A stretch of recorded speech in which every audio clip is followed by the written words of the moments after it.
So we're at 2046 right now. Fucking congratulations, you guys. I just watched that a bunch happen. of money in the tip jar. Yeah, somebody just slammed a bunch of money. Congratulations. Live. Congratulations, you guys. I just watched it happen as I'm logging in. That was there great. you go. Like, as soon as I logged in, it changed, and I went, ah, yay, yes. So I don't have to support now. I'm totally kidding. There you go. That was a joke. It'll be worth it. I swear to God, this I is agree. An amazing series. And so I got the page pulled up. I'll wait and sign it. You guys made it. So the reaching that, I was trying to get it before the 40 minutes, if you catch my drift. I don't need to worry about that now. So I'll log in and do this stuff after and stay signed out during the stream. I was trying for the 40 minutes, if you catch my drift. I don't need to worry about that now. So I'll log in and do this stuff after and stay signed out during the stream. I was trying for the 40 minutes, if you catch my drift. I don't need to worry about that. Is that just me that's hearing that? No, there's definitely signed out during talking. What's going on? Me talking like 20 seconds ago is freaking me out. Was that you, did guys? That was me. It was what I said literally like 15 seconds ago. It's like a 15-second delay on a speech jammer. There's no way I'd be able to work through that one without having an aneurysm. Hello, everybody. I'm so sorry. Yeah, dude. Now that they made it, I don't. Unless they have a personal time frame, like they got stuff to do tonight. I don't think we're in a huge rush, but either way, take your time. You know. Congratulations, you guys! That's awesome. I'm actually like grinning really big back here that happened right then. Like I'm like, yes. What's happening? Congratulations, you guys! That's awesome. I'm actually like grinning really big back here that happened right then. Like I'm like, yes. What's happening? I'm actually like grinning really big. Somebody have the YouTube window open on their computer. Not me. Not that I'm aware. That was my fault. Okay. That happens. Okay, yeah. That happens to me sometimes, and it screws me off. Yeah, so much feedback on the feedback loop. I haven't had that happen since I was calling into radio shows for doing trivia. You can hear yourself talking over the radio, and you're stuttering like, yes, yeah. It happens to me. I do that all the time too. So I was like, not again. And I was like, wait, not me this time. I was doing it too. Like, I don't even think I have this open. Hi, guys. We are live. Yeah. Yeah. So we made it just now. Just now. People just signed up, I guess. So that's great. Yeah. Man, this is a relief. It has been a fucking war. Pardon my French. I've been getting hit up by every scammer on Facebook trying to sell me marketing. Yeah, they'll do that. Yeah. I mean, you know, speak French.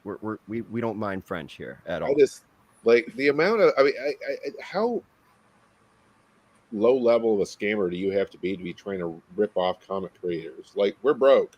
Mm-hmm. You know. Yep. It's just the desperation, I guess. Well, I mean, just there's got to be somebody to scam. I mean, I don't know. Hey, I've seen some pretty desperate people in some corners of Reddit who definitely go for that. Well, yeah. Those people that are hitting me up are also doing fundraisers Kickstarter? for Palestinians. And I'm like, I wonder how much of that's actually getting to anybody that needs help and how much is just getting Mm-hmm. you know, Kickstarter and Interesting to think about. photos.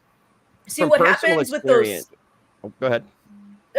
From personal experience, from personal experience. That's what you said. So Yes. From what I've seen from contacting creators and seeing what they post online, how the scams happen is a comic creator will be like, well, you know, I don't have that much money. And then they're like, oh, don't worry. You can just give me the payments over time.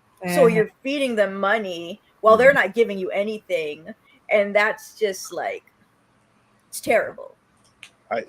Yeah, and they fish now. They're like, give me your post to your crowdfunder, and then they use that to try to hit you up. And oh yeah, I learned the hard way when I finally decided to move forward with the comic. I've got one I'm trying to put out and work on slowly. There's no rush for me. I decided to like reach out on Facebook because I know a lot of other content creators, you know, on there. I made the mistake of saying, calling our artists, looking for somebody. And my DM blew up with, I swear to God, about 50 to 60 people that when I actually checked their Facebook page, they're like posing and selfies. There's no artwork whatsoever. And I'm like, how are you going to come at me for an artist when I can't even see what you're doing? You know what I mean? Like, there's no art on your page. And I just learned the hard way that they are scams. The second they're going to use AI art and send it to you and charge you for that crap, basically. And I'm like, no, that's not going to work, guys. That's not going to work. I'm honestly surprised you only got 50 to 60 people jamming up your inbox, or I guess 50 to 60 bots. But regardless, like, you know, between the real people and the bots, I'm surprised it's only 50 to 60. Yeah. Also, let us say hello to the chat. Hello, Random. Hello, Zane. Hello, Madness Comic Network. Pops. Hello, Reese. Hello, dead guy. Hello, Mike. People like to ask to match pledges. I've heard of this. Like, you pledge for each other's books for the same amount, just to grow the backer amount and appear to be getting more pledges. That's spicy. That's such a rip. Yeah, it is. I've had people who are starting out and they would actually, what's it called? They put money into their own crowdfunding comic book first. Like, they'll put 100. Oh, yeah. And then to make it look like it's going good. I said Mike. I don't know where I saw the K from, but it's obviously Michelle. Michelle Bonner. That's just only. After a couple of months of trying to get this off the ground, lie, cheat, steal, do whatever you need to do. Honestly, like, I mean, I can see it. Like, say you're 30 away from reaching your goal, and there's no chance you're going to make it, and you've got 30 sitting in your account. Yeah, back your own fucking shit. Like, if you have to do it, because that's too close. Right. Too much work, and to not let it, to let it fail over one stupid. Yeah, I get that. I'm not sure how I feel. Yeah, about, it's sort of like the padding out the tip jar kind of thing. Like, if you work as a barista, you have a few bucks in there, encourage people. But I don't really think that does as much, like, online, and it is a little bit like misrepresentative of like how it's going. I get like topping it up. Yeah, you have a point. It's like a 50-50 thing. Like, if you're desperate, go for it. Don't say it. Don't go bragging about it. You know what I mean? Be like, okay. Oh God, yeah, like that's ridiculous. But yeah, I see. Like, look how much money we just got in like the last hour. It's just like that was from your wallet. Funny enough, you can actually check for that on Kickstarter. I don't know how it's done. Yeah, there was this.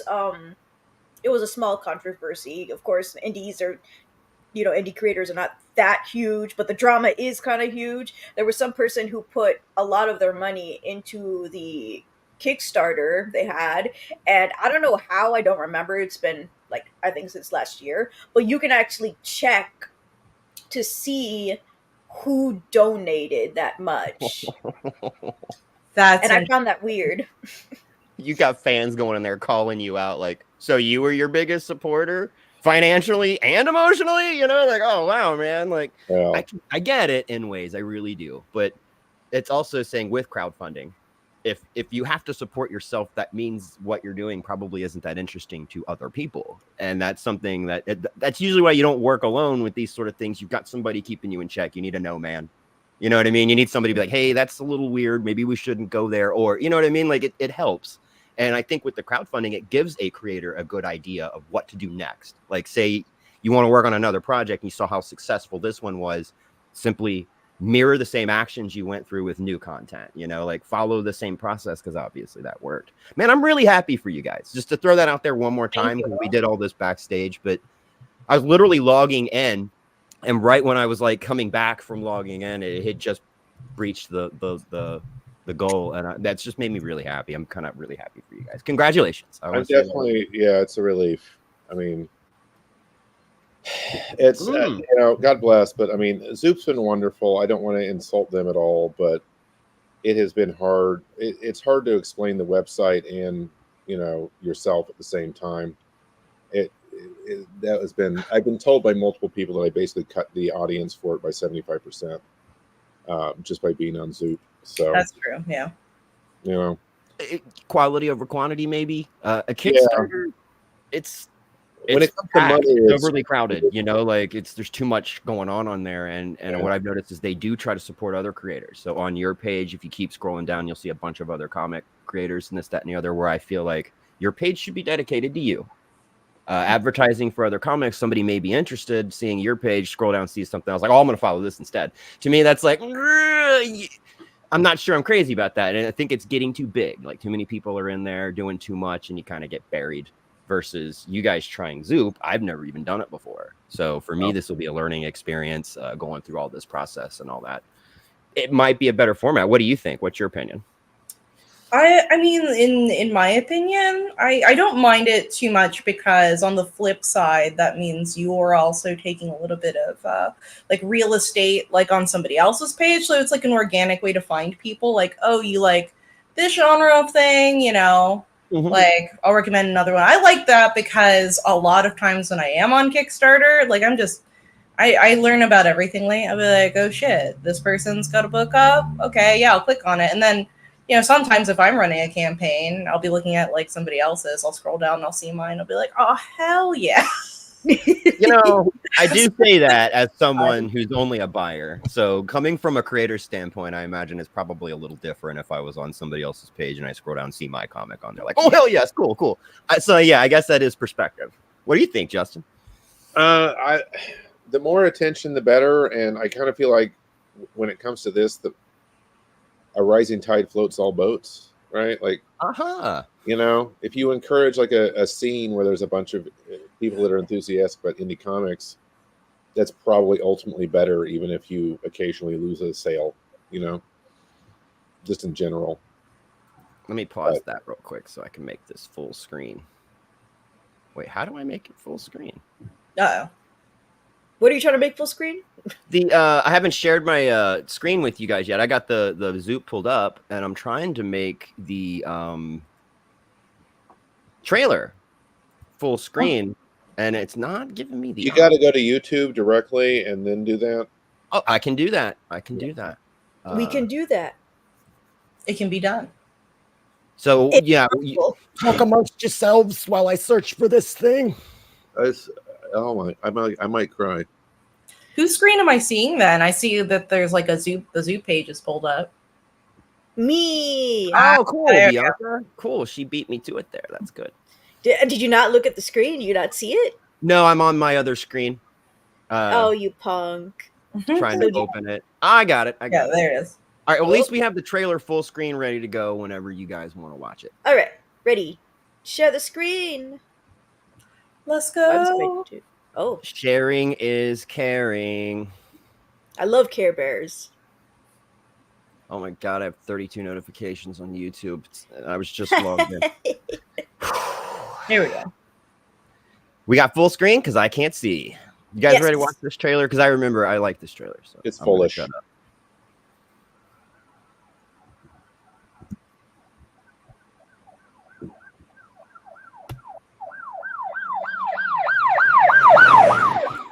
A few months ago, the St. Louis Budget Committee decided to cut spending. They already cut the library and the schools, and band and shop, English, public transportation, healthcare, housing, food, and roads. Did I miss anything? Anyone. The leaders of SWAT had a choice to fire someone to develop an elaborate plan that was indispensable, even when they hated him. The plan, well, it goes about as badly.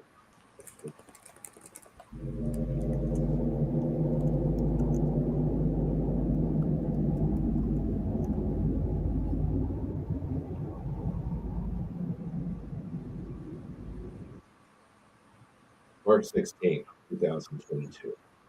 In the criminal justice system, sexually based offenses are considered especially heinous. In New York City, the dedicated detectives who investigate these vicious felonies are members of the lead squad, known as the Special Victims Unit. These are not their story. These are not their story at all. This is the story about the cops, other cops, don't know, even exist. They aren't the guys who deal with rapists and pedophiles. They deal with stuff that give those special victim knobs the screaming purple hymn. This is the secret to the assault team. Well, it still puts a smile on my face. I don't know. I made it. But. Yeah, that this is not their story at all. Gets me every freaking time. Like that. This is not their story at all. You're going to be seeing something else. I'm pretty excited, man. Like I'm going to log back in after we're done here. since I You actually said it didn't- sounded slightly distorted and low. Yeah, it wasn't the best quality, but keep in mind you got 25 minutes. You might want to go ahead and buy it now. There you go. Depends on how long the show Oh, goes. I didn't think about that.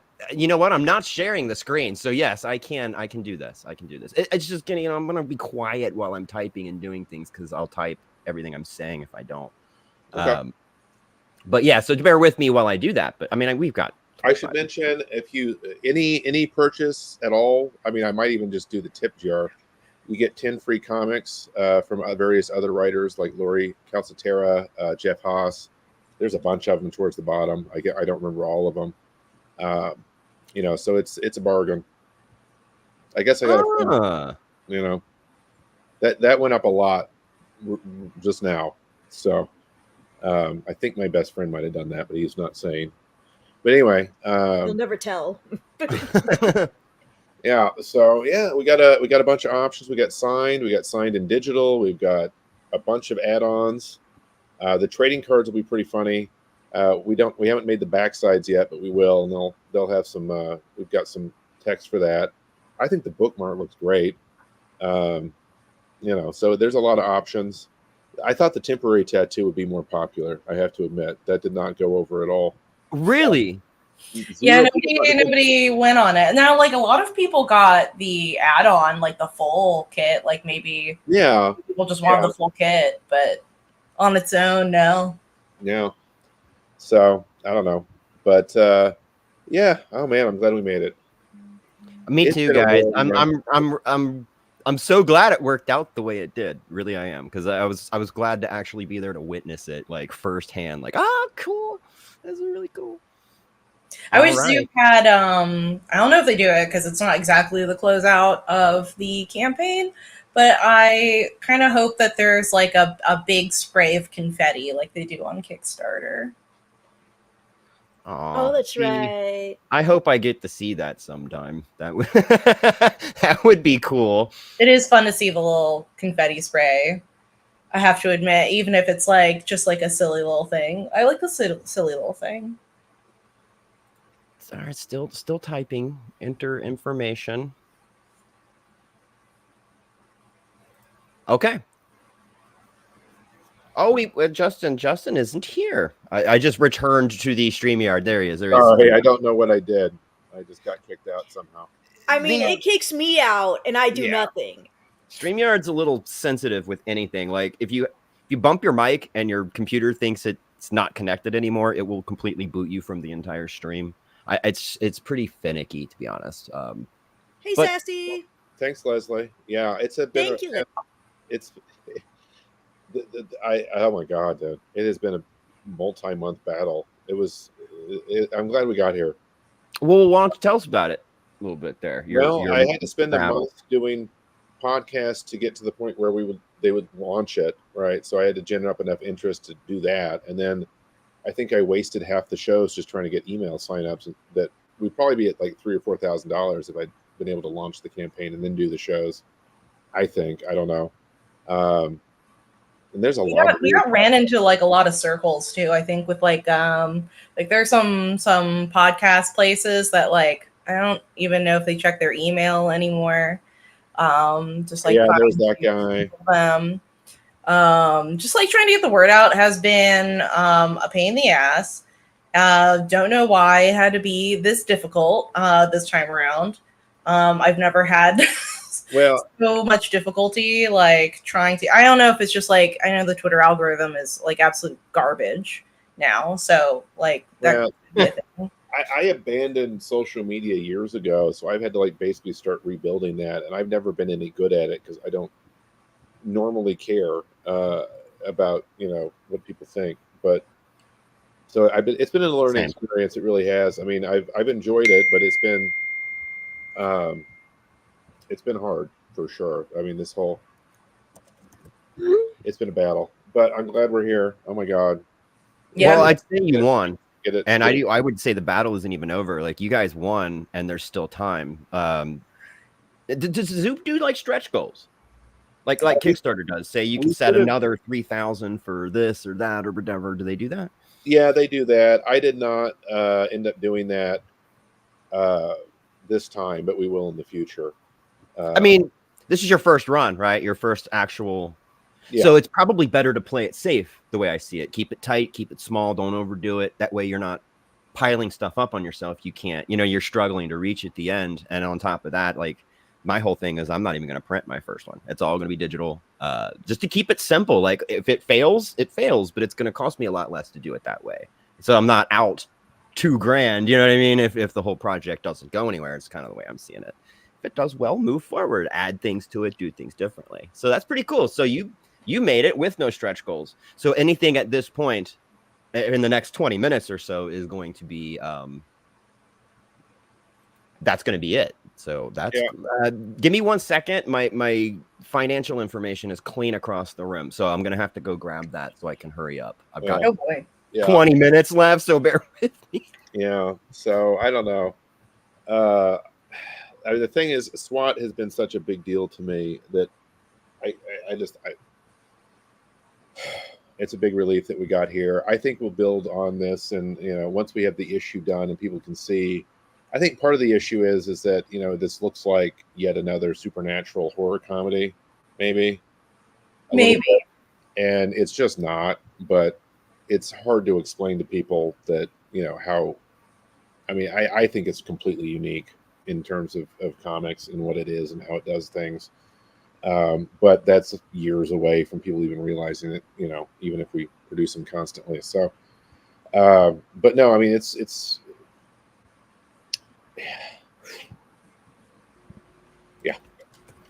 Dude, you sound utterly relieved and almost at a loss for words. And what I can say is being a very empathetic person, I can feel what you're feeling right now. And I'm really happy for you guys. Really, I am. Like, I know it was a concern. I could see the look on your face right before we started the stream, and you're just like, man, I mean, we got 40 minutes, and I can see you just rubbing your beard like I do, like, oh god, just rub the face, and then as soon as it happened, I'm like, oh, that's so awesome, guys. Did you pick up the book? Because we just got somebody else. Yes, that would be me. That would be you, number 37. As a matter of fact, you can actually vicariously thank Sassy for that, because of her wonderful tip yesterday covered what I was able to do. Ha! Thank you. So technically, Dang, what about my tip? actually, it all helped. I'm not. Belladonna isn't here, so you all actually helped. So that was actually fantastic. So everybody actually helped me support you guys, and isn't this how this is supposed to work? You get what I mean? Like, isn't that pay it forward thing? Somebody helps you, you turn around and show the support. Plus, I really want the #1 issue with this. I really do. I think I even got the printed, if I had to guess. I want to add you guys to my. Given the amount of money that it went up, yeah, I think you got the definitely got a printed package. So I'm really happy to get this along and read through it. Me and B will probably make an effort to start doing some reviews videos for you guys. I had suggested to her that we switch off.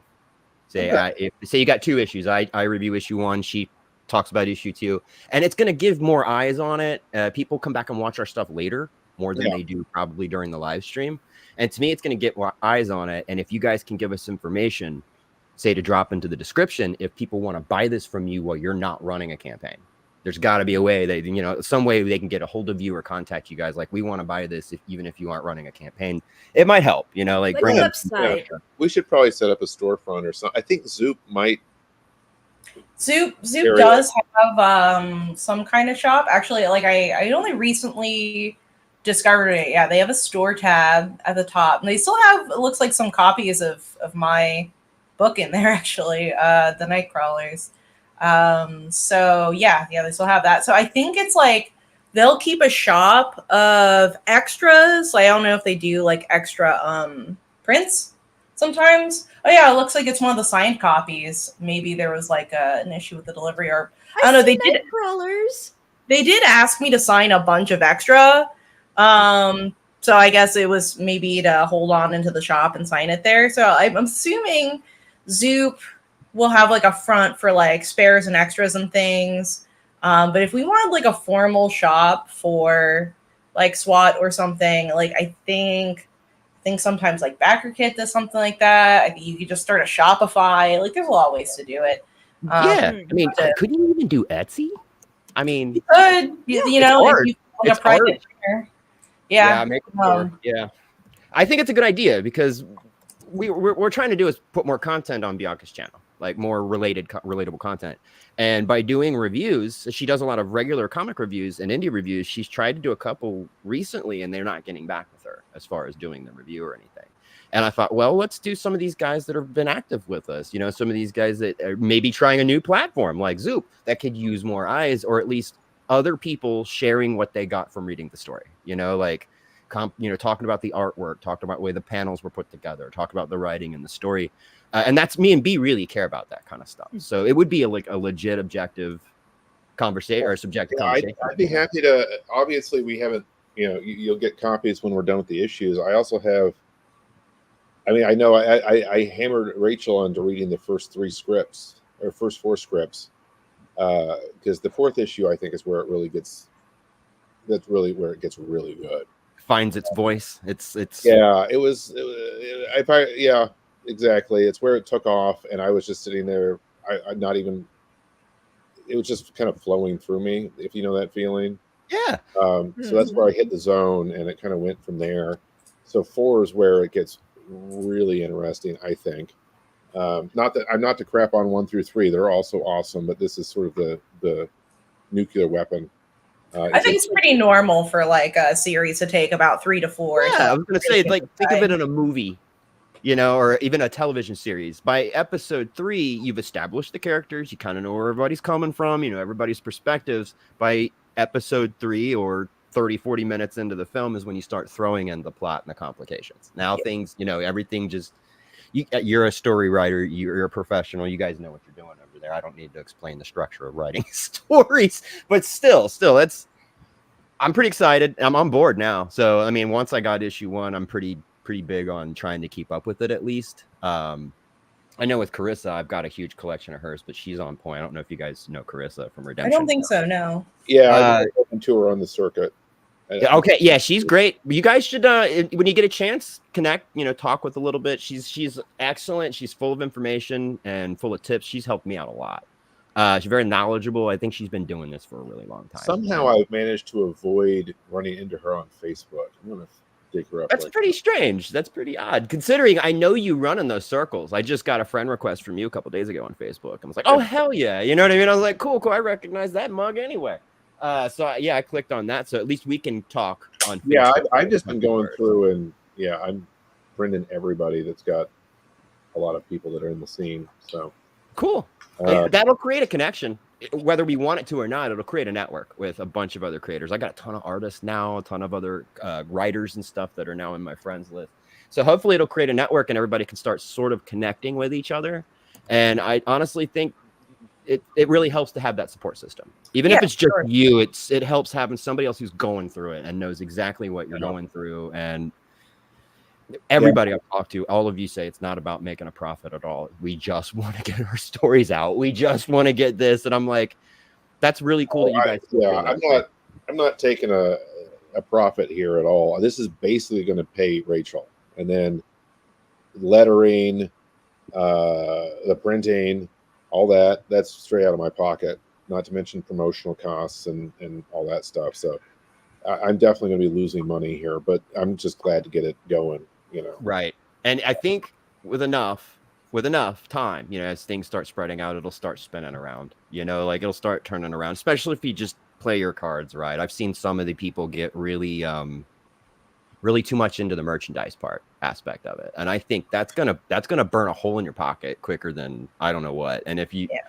got to pre-order that stuff, am I correct? You know, like, and to me, you're got to pay for that right off the bat. And if you're not getting that in return, then I've listened to a lot of people that are like getting custom toys built for these campaigns, and it sounds like a whole deal. Yeah, it's too much. It's too distracting, I think, from the book. And I'm kind of glad that, you know, considering the size of our campaign, that we didn't really aim for stretch goals, just because you know, you're like testing the water, and people kind of spend more time and money on stretch goals than some might anticipate. There's like a difference between like having a bookmark stretch goal and then like making charms or making like whole other like flap covers or like straight onto toys like that. That's like an insane time and money investment.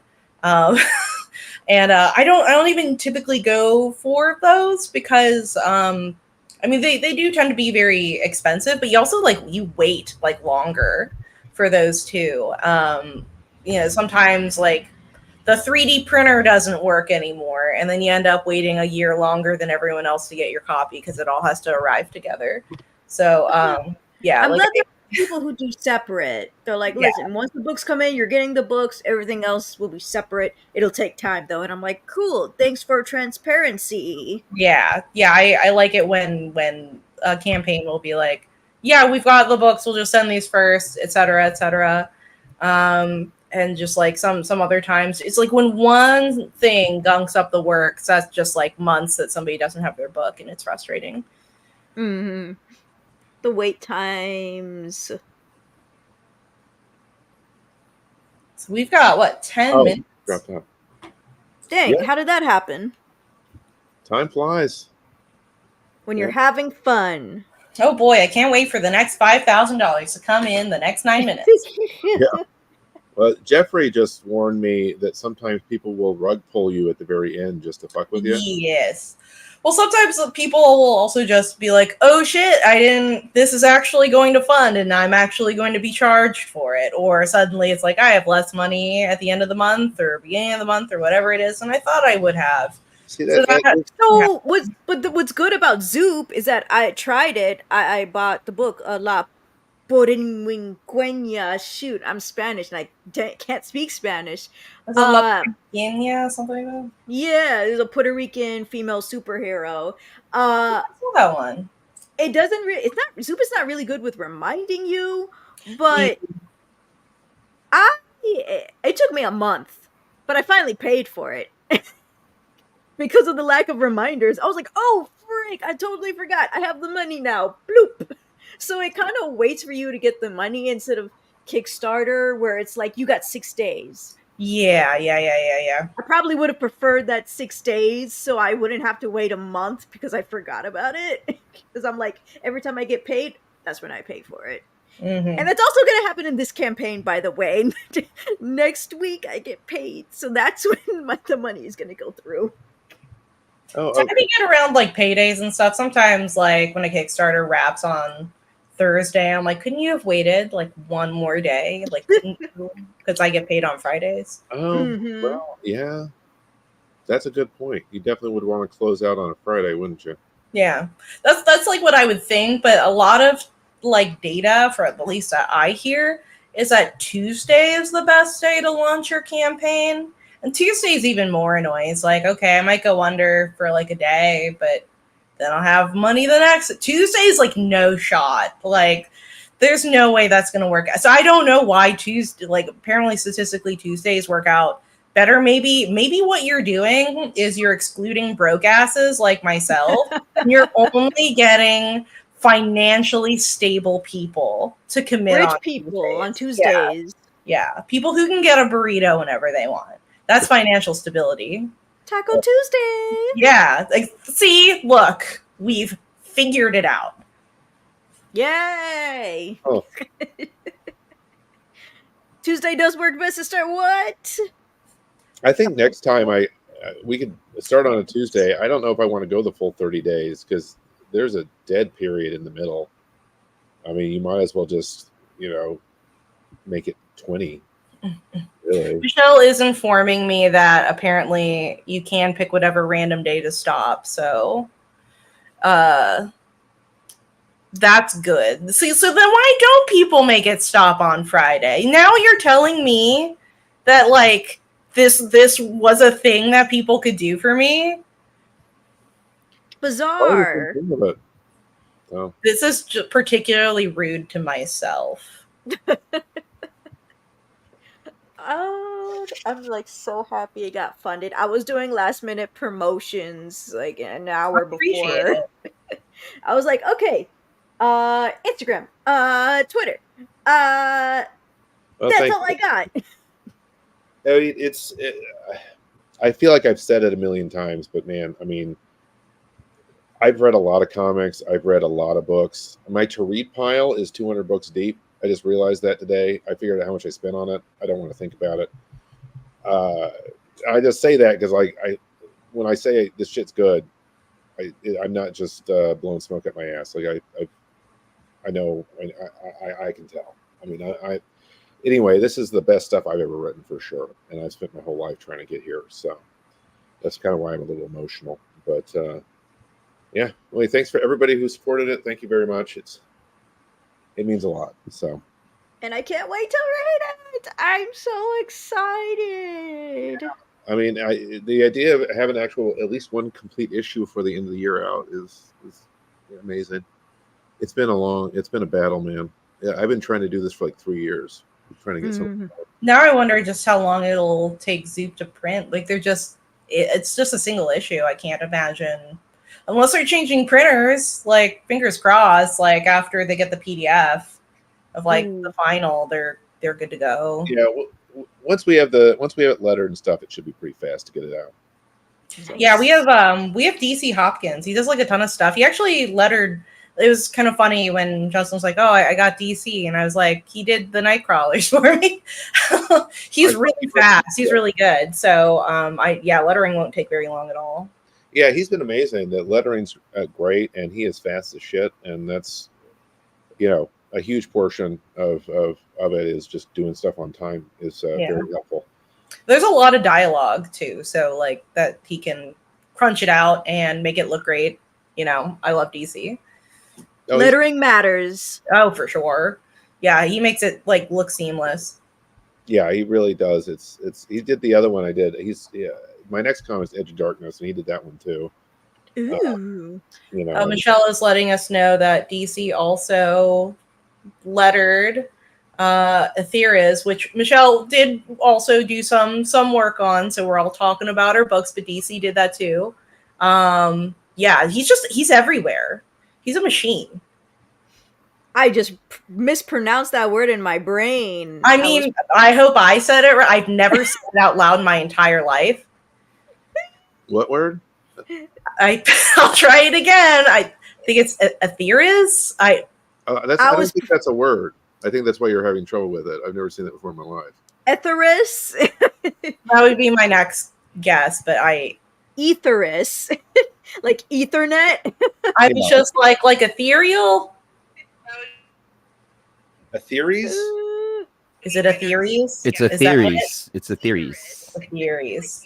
There we go. Aetheriz. It's Aetheriz. Aetheriz? I'm pretty sure. Aetheriz. Yeah. Okay, I'll trust you. I don't think you're a liar. Trust me. Don't trust me. My PC has aneurysms and I ruin streams. No, don't trust me. Yes. Like Ethel. Ah. Aetheriz. I really wish Jeff hadn't told me about that rug pull thing, because now it's like. And now you're sweating. Yeah, it's not over until it's over. So I am also sweating bullets. Wait, what? It's not even like, oh, how much is there going to be a late pledge? It's more like, is somebody going to dip? I'll donate more if that happens. I don't care. Let me do it. Yeah. I mean, shit. I'll just go in and upgrade if I have to, guys. It's not a big deal. We'll keep you there. I mean, to be honest with you, this. I would love to see this reach animation, because to be honest with you, I mean, her style of art screams adult animation, maybe I should word that differently. It screams cartoons for grown-ups. How's that? Yeah.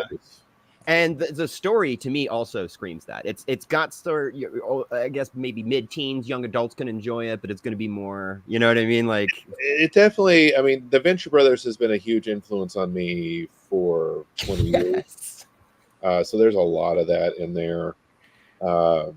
Which, by the way, if you haven't watched Venture Brothers, you really should. It's done now, so it's not. You don't have to wait 5 years between seasons. They somehow took 20 years to do 7 seasons, I think. Oh, wow. Yeah. No, I was it was 2004. I was watching season 2 of that, and then it wrapped up with a movie last year, I think. But it's totally worth it. So Adventure Brothers is great. It's actually, I think I only watched the first 3 seasons, but still, I remember that coming on Cartoon Network. That was around C-Lab 2021 times, and yeah, it was a great time on Adult Swim. Like, For sure. You know, the thing with Adult Swim Fix is like back in 2005, it was better than all the streaming platforms now, right? Like it had everything, it all worked. There were no ads, and it was free. It was great, and that lasted a couple of years before they started trying to make you have cable. All right, we're done. Oh my God, there it is. congratulations! Confetti, unfortunately, but no rug pulls either. Wait. No rug pulls.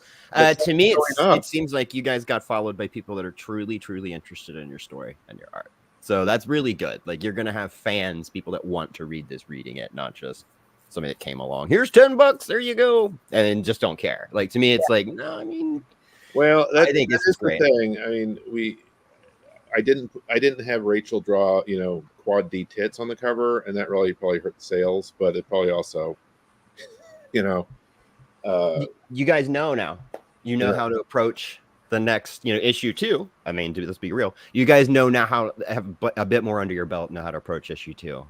And are you guys going to stick with Zoop, or are you guys going to branch out? we're going to do a second chance sale on Kickstarter sometime soon, and then after that, probably just Kickstarter. It's too hard to overcome I mean, Zoop's great, but I don't have enough juice yet to overcome the obscure fundraising website handicap.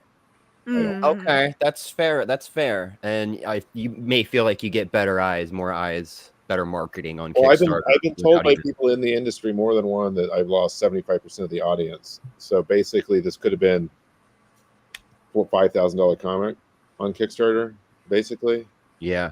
With the same amount of effort. So I don't want to crap on Zoop, but that's for established people, I think, much more than me. So people that maybe want to step away from Kickstarter or Indiegogo, people that have been on there and like, I'm looking for something a little more, what would you call it, niche, or something a little more private, like. Yeah, I mean, the like right now, one of their one of their big hits is some lady from not Battlestar Galactica. What's the weird one from the 90s, the sci-fi show? Babylon 5. Babylon 5? Yeah. Babylon 5. Okay, yeah, that was weird. Yeah. But she has her own audience. She's got fans and stuff like that that'll come to Zoop, right? Nobody gives a crap about me at this point. So that's kind of the problem. Yeah. I mean, they've been lovely. I don't have any complaints about them or their fees or anything, but I don't think I'm ready yet to bring enough to the mix for it to work. And yeah, I mean, even Michelle said there's a lot more organic discovery on Kickstarter. Yeah, that's just like how it is. You'd be lumped in with people that we've already talked to and interviewed. I can tell from the style and the story, you'd be in there with some of the people you see on Facebook, that's good. You want to be lumped in with those guys that share similar stories or just similar genres, instead of just being, here's an action superhero comic and then there's yours at the bottom. Like, well, I mean, action superhero comics, people may not really enjoy this particular story. I think Kickstarter kind of naturally does that. They kind of lump you in with similar genres and. Yeah, well, I mean, the thing with SWAT is it's very genre in its sense, but it's also not I play with a lot of genre tropes but it is much more than a standard genre story. Like there's a lot of depth to it. I mean, there's a lot of feeling behind it for me. Okay. So it's a genre bending, if you will. Yeah, I'm all over the place. I'm doing all kinds of things. You will not see the story, the arcs coming at all. I mean, deception is what I go for with that. I love twists. So I like thinking what's happening, and then it's not what's happening at all. And that happens many, many times throughout SWAT. So. Okay, so you're going to M. Night us. I see how it goes. I like that. I like that. Well, let's say old M. Night. His twists are unbelievably predictable now, but yeah. I wonder what the twist for this movie is. It's not the trees. Yeah, I actually didn't think that movie got a lot more crap than I thought it deserved. It was okay. Thank you, Justin. I actually liked it. Yeah. Which one is that one? The trees? The Happening? Yeah. I mean, you gotta, like with M. Night, you gotta take a big old I'm not gonna think about it too hard pill beforehand. Yeah. Because, like with that, it was Signs, right? I was a little bit more literally minded when that came out, and it really drove me nuts that water was it, because I'm like, I don't know what humidity is, right? Yeah. Why would a bunch of nudists invade a planet that's just like hydrochloric acid to them? I'm pretty sure water is like a key ingredient in the air we breathe. Yeah. So it's kind of like, I mean, you just landed on the planet would be the end for you. I don't know. There's theories they would aliens though. There are theories they that would were walk demons. out and go, and then they cook their lungs off and die, right? Yeah. So at least bring some clothes, Unfortunately, the only M. Night Shyamalan movie I know is the butchering of Avatar: The Last Airbender. Really? So that's a bad That's experience for all him. you Right? know. Yeah, that was a bad Bad time for him. experience. That after that, he was produced some movie about the Satan in an elevator. Yeah, What? that was great. That was great. And the original trailers had his name all over it, and people in the theater were laughing when his name came up. And the next time they showed that trailer, they had cut his name off of it. Like, you wouldn't have known it was his movie after that. I mean, they did that with the Predators, that movie that came out with Adrian Brody, or they sent him to that other planet or whatever. And they put Robert Rodriguez, brought to you by Robert Rodriguez, all over the trailers and all that. And it was like, he just produced it, which means he just threw the guy money to make the freaking movie. You know what I mean? Maybe help them find cast. But producers, when it comes to movies, they're just basically the providers.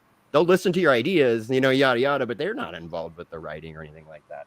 Like it's that, pretty funny that- dinosaur movie I was telling you about. I was raving on about Sam Raimi, I believe. Yeah, who was yeah. doing it, and then I was like, he's doing this and this and this, and you're like, what are you talking about? And then we looked at it and we're like, oh, he's just this. Yeah, he's just producing. It was a 95. That was the movie or something like that. Had a number. 65. That movie 65. with what's his face? Adam Driver. Yes.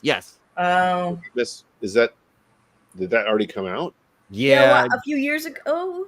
Adam Driver is from the future. He goes to the past, and in the past there's dinosaurs, so he has to kill them with his futuristic tech. Oh, I found the premise interesting. Dino Crisis. It's all I'm saying. Yeah, it's just like, couldn't they just make Turok or something? And I know he has to protect like a little girl from what I saw in the trailers. I still have not seen the movie yet. I did. You know, they send a little girl back in time. No, he just finds her. yeah, they're claiming that people, like in this Oh, okay. particular story, they're claiming that people existed towards the end of dinosaurs, and there's been some evidence that has out there that's shown that people and dinosaurs existed at the same time, but we don't want to get into that. You know, that's a whole freaking iceberg to delve into. Yeah. And we did kind of go off on another iceberg, talk about movies, and that was my fault for saying M. Night. I guess you can't drop that name without somebody calling out a movie. Like, oh man, Lady in the Water, it's the greatest shit ever. And I'm like, yes, it is. But there was a point where his twists, you really didn't see them coming. And it did kind of, like in The Village, when she hops the fence or whatever. Spoilers! When she hops the fence, I was blown away. I did not see that freaking shit coming. And I was like, what? Wait, how is Hop the Fence a spoiler? In that movie, you'll have to watch it, and then you'll know. Be like, oh, yeah, absolute spoiler. But She's a cripple. No, Yeah. we as a Oh. nation need to establish some sort of hard guidelines for spoilers, because that movie came out 20 years ago. yeah, there's a statutes of limitations. Yeah. Is what I'll call If it's it. a Yeah. can of soup and it'd kill you, we can talk about it. I think that's a fair rule. I had some guy call me out for spoiling Harrison Bergeron, which is a story that came out in 1956. No. If you can get Social Security, it's Darth done. Vader's Luke Skywalker's dad. That's exactly right. Spoilers. Jesus dies at the end, guys. Spoilers. Like, fuck. That's the Passion of the Christ. Everybody walking into that film is like, we do know how this ends, right? Like you do know how this ends. But spoiler alert. Somebody doesn't. Oh. 2,000-year-old story plus, I'm pretty sure. But you're probably right. There's people out there that don't know, possibly. But yeah, with Lady in the Water or the old M. Nights, yeah, those are so old. But yeah, the way he used to set them up, and it seems like the pattern kind of. But with the happening, I felt Nobody like it was just a spoiled unique me on story. Dune Part 3. So the kind of twist I like is when I was a kid, I was Jehovah's Witness, right? And so I had this whole experience of my entire worldview just getting dropped out, right? When my parents left. So there's like 6 months where everything was a subject to question. That's the kind of twist I want, right? Okay. That's what I'm into. Is I just want like your perspective on things has radically changed because of this kind of way, which I don't think runs out of steam, right? It's not a gimmick. It's legitimately, disorienting, I guess. So. Well, yeah, you build up to a point. You spend so much time in your story building up to a point, knowing full well as the writer or creator that you have this whole other plot that you're going with. You get what I mean? And this whole setup was either just to establish characters, but also to lead you into this direction, and then boom, oh, this is what's really happening. And it is disorienting as a watcher, reader, or observer. That's what you should be looking for in good storytelling. Something that's going to take everything you thought you knew, floop it around on you, and now you're relearning. You know what I mean? You're now back to square one. Terrible storyteller. What's up? I would be a terrible storyteller. I can make them on the fly, out of nowhere. That works. Pantsing is totally fine. You might need to edit it after you're done, but I was going to say most people call that lying. You're making up stories on the fly, but well, I'm happy for you guys. I'm happy to be part of it now too. Like as far as being able to support. I'm glad that this all kind of worked out the way it did. It's time for you to get here, and we ended here. I think we launched the campaign here, didn't we? We did, yeah. We did. Oh, that seems appropriate. That it was a launch and a closing. Right. Wow. We can all cry happy. I know that makes me feel a little honored just to even be a guest talking with Bianca on this whole thing. Like I feel a bit honored. Yeah, I thought it was very sweet to have it like bookend this way. Yeah, bookend. That's also clever. I like that analogy there. Bookend. I need a new bookend. Yeah, for all the copies of SWAT that you're gonna buy. Yeah. Exactly. That does actually bring up an interesting question. 10. I know with Justin, what we talked about even last time is how far ahead of the story that you've already kind of written or gotten there. When are you guys planning on shooting for issue 2? Are you going to take a little time, work it out, or are you jumping right into it? Well, I've written all of it. So basically, we'll put this in the can and ship it out, and then start issue 2. Oh, yeah, so I would assume like once everybody gets their copy, like once it's all mailed out and like confirmed that they've arrived. I mean, there's like a 37, yeah, like it should be pretty snappy. I don't know unless somebody is getting like international shipping, but I would assume they just got a PDF. Yeah, like once it's confirmed, it's out. If somebody bought it in Australia, they can wait. We can move on without them. But yeah, I mean, obviously we need to ship the first one out, and then I'd like to get a little bit of word of mouth going. I think as well. That's where I think us trying to do some of these reviews could help some of you guys. Yeah, I was gonna say, like, as soon as you're done with your review, you can have us on for the review, and at the very end of it, we'll be like, and now sign up for issue 2. Issue 2. It is. I have done those before. Yeah, see? I think it's effective. That's not a bad idea. No, it's not. Right? Funny enough, somebody contacted me today asking for something similar. He was like, "Hey, can you do some reviews lined up before issue 2 comes out, and we can just talk about it?" And I'm like, "Yeah, sure." So you sound like you've got a nice little backlog and a list of some content that's going to be coming out soon. Yeah, I mean, the plan now is, like I said, the second chance sale on Kickstarter. Somebody else said I should just do it everywhere, like Indiegogo, and like just there's all these little audiences that are specific to those websites that won't go anywhere else. But we'll definitely do a second chance sale on Kickstarter for SWAT, and then Edge of Darkness is my other project that I've gotten completely written and some art done. So we'll be launching that hopefully in September. And that's another one that's really kick-ass. I don't know how many different series I have that would be awesome. I have a ton of ideas. It's actually writing it that's been challenging since SWAT. Like I'm so obsessed with SWAT that I can't do anything else. But I also can't. I've rewritten the sequel like 3 times, and I keep freezing up at issue 4. But I mean, I just can't. This isn't a huge project for me. Like, I mean, this is it. This is my masterpiece, whatever that means. Your piece de la resistance. If this sucks, I suck. That's how I feel about it. Like, this is it. I need to make this work. So, relatable, actually. I mean, this is it. If this is not good, then I just need to hang it up, honestly. So, but I'm very confident that it is good. So, well, let's see how the second chance goes on the Kickstarter too, because I think if you think that you would have done better if you'd have just went with Kickstarter on this one, your second chance sale, as far as anybody's concerned, will be anybody on Kickstarter. It's going to be new to them. So, you know what I mean? So hopefully we can see how that would go. And if you can make up the difference, that would be fantastic. Yeah. So I'm going to keep my fingers crossed on you for that one. Because you're saying you could have maybe hit between 3 to 5 on Kickstarter. Hopefully that difference will make up. Yeah. And at that point, I mean, I don't need to do all 5. I mean, I'm going to have to print. I'm probably going to print a lot more than I need to for this. And so I'm going to have a lot of extra. So I might as well do it. And then also get people on Kickstarter used to it and ready for issue 2. So. Yeah. Well, hell yeah. And somebody suggested to do all of it. Wouldn't that actually be harder than just picking one? If you're like, say you're going to do Zoop, Indiegogo, and Kickstarter, you put it on all of them. Well, when you feel that would pull away from one particular one, or do you think that's more helpful? I think their point is that there are people that only buy on Kickstarter, and there's Indiegogo people that only buy comics on Indiegogo. There's only Zoop people, and you can tap into those markets.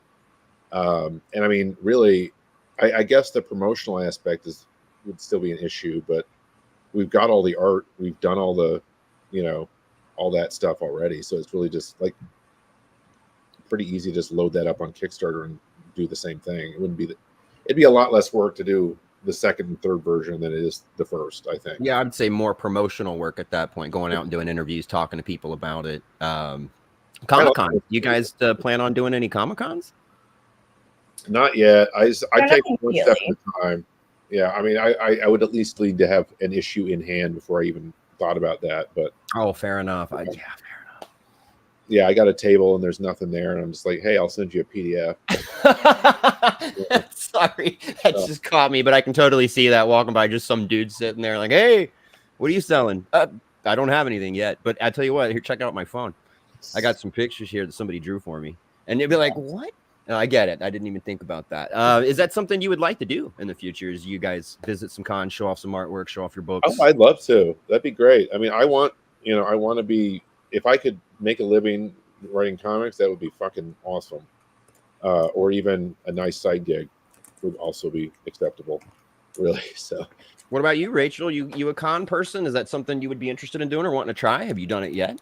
It's been a hot minute since I've been to a comic convention. By like hot minute, I mean like I think the last time I was in person at like a comic convention was 2019.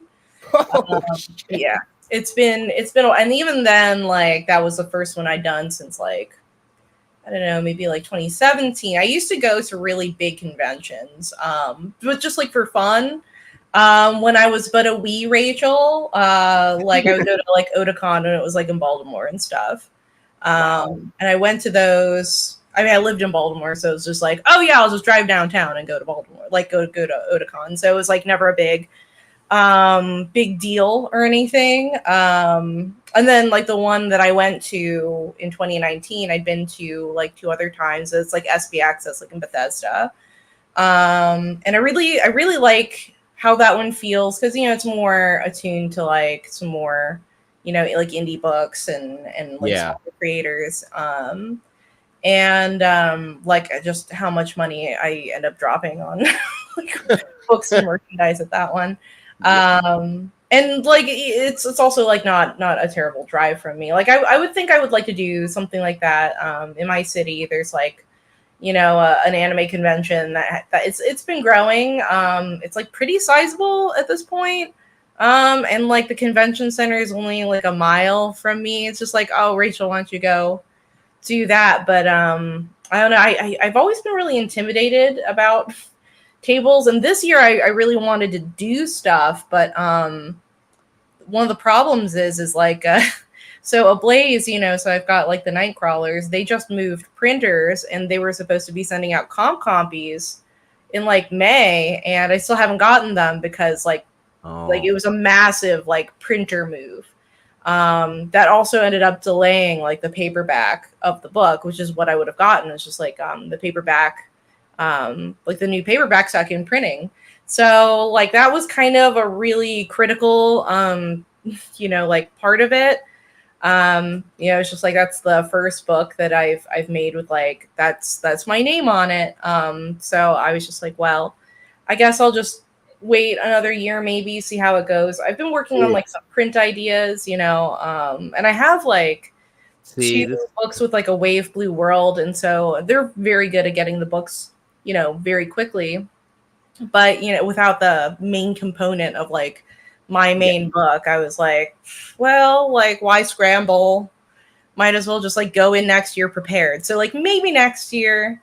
Well, I hope that you get the copy of that and get some extra copies of Eldritch, and that's something that you guys can split up, because I don't think you guys live close to each other. So that's one hits one con, the other hits another, and you guys are both selling the same book. Worst comes to worst, somebody stream on a tablet. You know what I mean? From behind you, like he can't be here, but he's right behind me if you want to talk to him. That kind of thing. That's something I haven't seen at a con before. Is where that's true. Most people can't be there. You can just literally open StreamYard, put it on a laptop, and just set it it right there. A lot.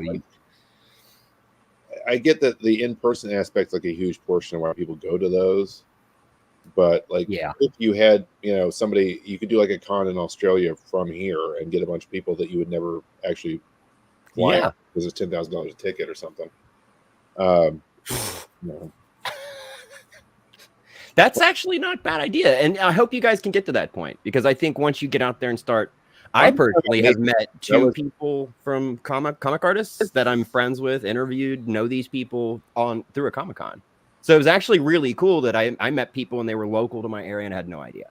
So I was like, oh crap, and it kind of developed this whole thing for me as just a person who buys and like going to con. Very interesting perspective. Actually talk to people, meet them first. You're kind of fading out. Am I? Yeah, a little bit. You sounded like you were wheeling away from the mic. That's probably because I actually was. Oh, okay. Wheeling away from the mic. I was leaning back. That's my bad. From my experience, it is really cool to have that. Meet the person, talk to that person. I am way more inclined to buy the comic right out of your hand. If that makes any sense to you, like I would be happy to support you right then and there on the spot. Versus, Do you guys like Casey Green?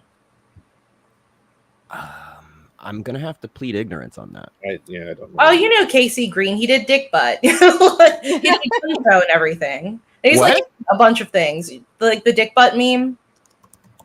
Okay. Or like the This Is Fine dog. Okay, I do know that This Is Fine dog. Yeah, like that's from his comic, like Gun Show. Like he knows like so many creators online. I think I was just watching. Do you like Worthy Kids with like Big Top Burger? I'm sorry. This sounds like you're speaking another language to me, and he's a huge animator on YouTube. And like when I say like Casey Green is like subtly embedded in everything, like I was watching one of the latest like episodes of like his animated series Big Top Burger, and like Casey Green did a voice. If you like look at Casey Green's artwork in Gun Show, everyone's kind of like, I don't know how else to explain it, but they're like kind of crude and melty. Like they're all just kind of melting. One of the best moments was probably when I went to SPX and I was like, oh my God, Casey Green's going to be here.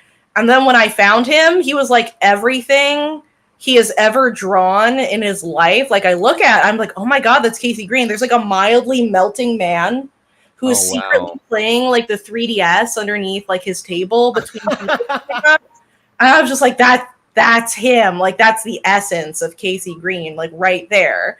is like melting, somewhat slouching, and like trying to pretend he's not playing a 3DS game underneath the table.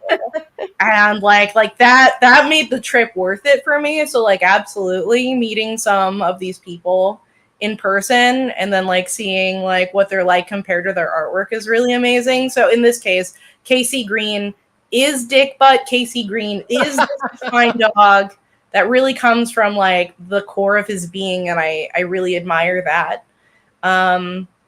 Like on the flip side though, I am very bummed. One of the main reasons I went to SPX in 2019 was to see Rosemary Valero O'Connell, and she was just never there when I went by her table. She was just never there, so I was sad. I was like, "You're all my favorite artists ever." Maybe I got duped by Tara Strong at 2 cons. Tara Strong didn't show up to both, and I went, man. I was going to pay money to take a picture and talk to you, and now I'm not, because she just won't show up to any of the cons. I'm not sure I understand that, where you've got like, for me it was all my fault. I was late to every single one, and I'm like, well, dang it. Yeah.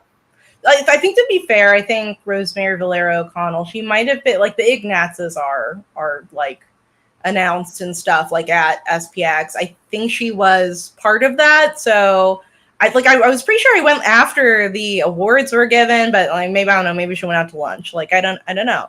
So yeah, that was kind of a bummer. Every time I went, just like the table was empty and I was sad, and I'd be like, "So anyone see Rosemary Valero O'Connell?" Like, "Oh yeah, she left like an hour ago. She'll be back sometime." I'm like, It's getting hot in here. Yeah. It's like I don't know how long I can stay here. Sweating profusely. It's starting to smell like a gem locker in here. Oh God. That's my favorite part about cons, gym locker. Well, I mean, like, incidentally, at the last SPX that I went to, when it's just like, oh, networking, it was mobbed with people, just like you're shoulder to shoulder, you're pushing past it. It was a really popular year to go, and like I didn't notice, but my shoulder like kind of like nudged somebody who was like going the other way, and then like I look, to say, just like, oh, sorry about that, and then like I look. And then he looks back, and it's the guy who owns my like local comic book store. Like we talk to each other all the time. He's like, "Yeah, you put up a flyer for your book in the." I was just like, "Oh hey, like, oh hey," like that's it's always funny. Be like, "Oh, how's it going? You drove all the way over here, huh?" Yeah. So like there are little moments like that make it really priceless. Like I've spent a lot of time since 2019, obviously, like communicating with other comic creators and stuff, and so yeah, now I'm just like getting to the point where I'm sad. I'll talk to like Michelle was like in the chat. She was just like SDCC and like seeing everybody and being like, oh yeah, I got to see like XYZ that you only ever get to see on the internet. And I'm just like, well, you guys are going to be there soon. You guys are going to be those people that someone's going to be disappointed that Rachel isn't at her booth. And you know what I mean? Like, well, I was just going to the it's gonna be crazy to think about. Do you listen or read the graphic novel like Adventure Zone? Here's my cat. Hi, cat. I have some of it. Yeah, that's the D&D one, right?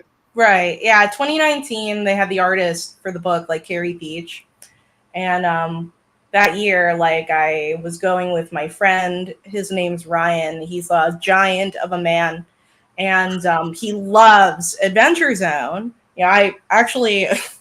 If I tilted my laptop, you'd see in order to lift my laptop high enough that it is actually sitting on several copies of Adventure Zone. So she was going to be there, and I was like, oh, hell yeah. Like, I'm going to bring my copies of Adventure Zone, get them signed by Carrie Peach. Let's go. So we eventually make it down, and I go to Carrie Peach's table. She's not there. And I'm like, it's okay. I'm going to keep milling because I'm just striking out today. But I had asked my friend Ryan, because we had split off earlier. I was like, did you get to get your book signed? And he's just like, yeah, like I got my book signed. She's super nice. I'm like, oh yeah, great. So she'll be around.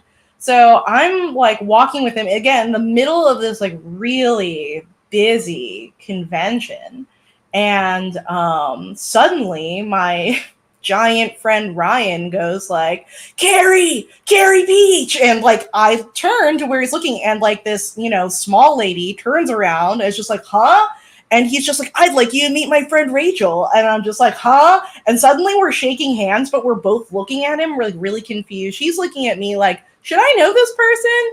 And I'm looking at Ryan like, did you become best friends with Carrie Peach in the time that I was not with you? That now you are able to build a rapport between us?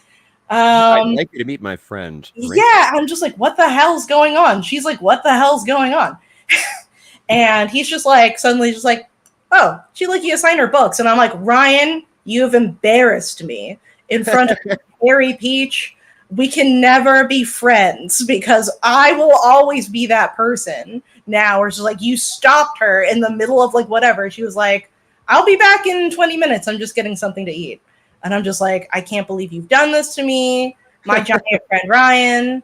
And this was like before I had gotten like my first publishing thing. So now I'm like afraid of this ecosystem where there's a high chance that I will see Carrie Peach as now also a published artist and praying to God she does not remember me. I mean, that's a priceless moment, though. Like that is a priceless moment. That is a memory. Yeah, that's actually my number one professional fear right now is Carrie Peach remembering. But like if she is blissfully forgotten, then I think it's smooth sailing from here. I think I could be fine with that.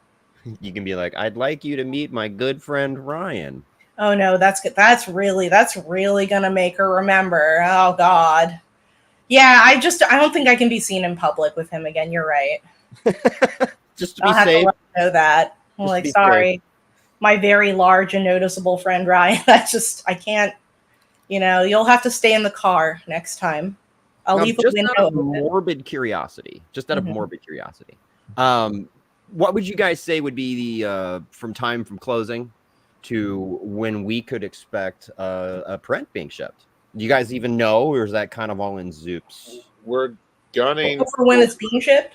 Yeah. I mean, just a general question. I personally don't care. I'm very patient, but the goal is to have it drawn in 2 months and then hopefully shipped at 3.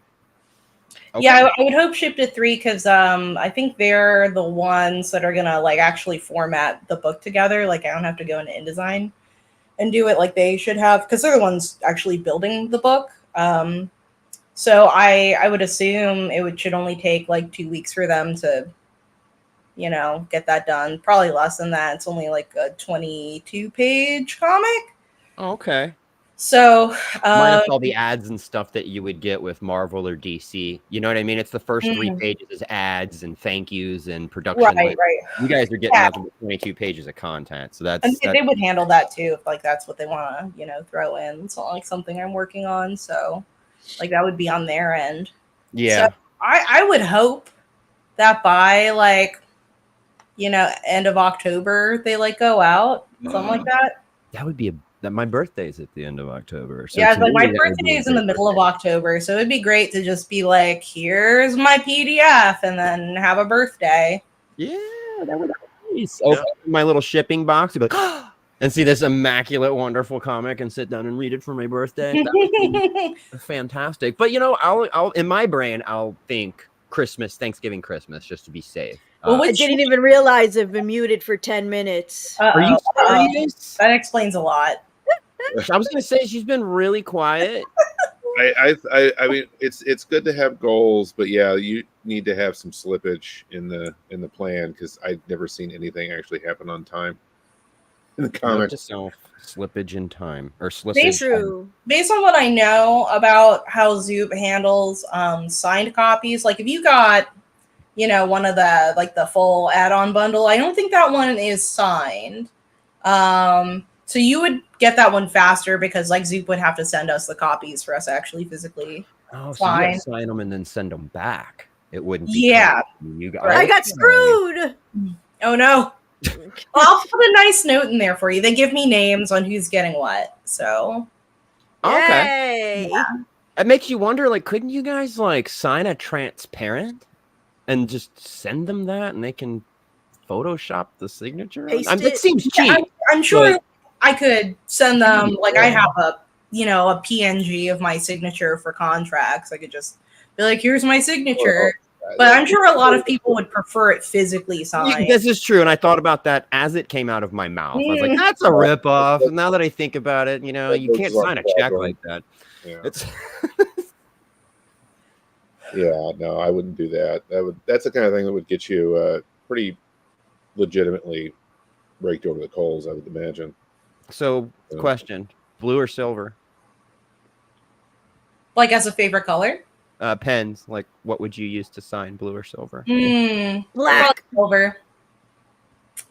I say that because I had to use a metallic for some of the Nightcrawler stuff, just because like I'm signing it on a black page. If it's a white page or if it's just like a light color page, I like to use black. I think black would look good on the cover there. Yeah. I do too, to be honest with you. I do too. I was just curious because I know a lot of people use those silver pens, the silver Sharpies or whatever, and it does look nice on the right It looks color. nice. It kind of pops, but I change it based on like what am I actually like signing. Cullen Bunn takes like a little bag of 50 different colored Sharpies with him to these kind of things, so he can just do whatever. Yeah, I have like a particular like Pentel sketch pen because like I try to use only like light fast ink, so it doesn't, you get a book and then like the signature fades in like a year.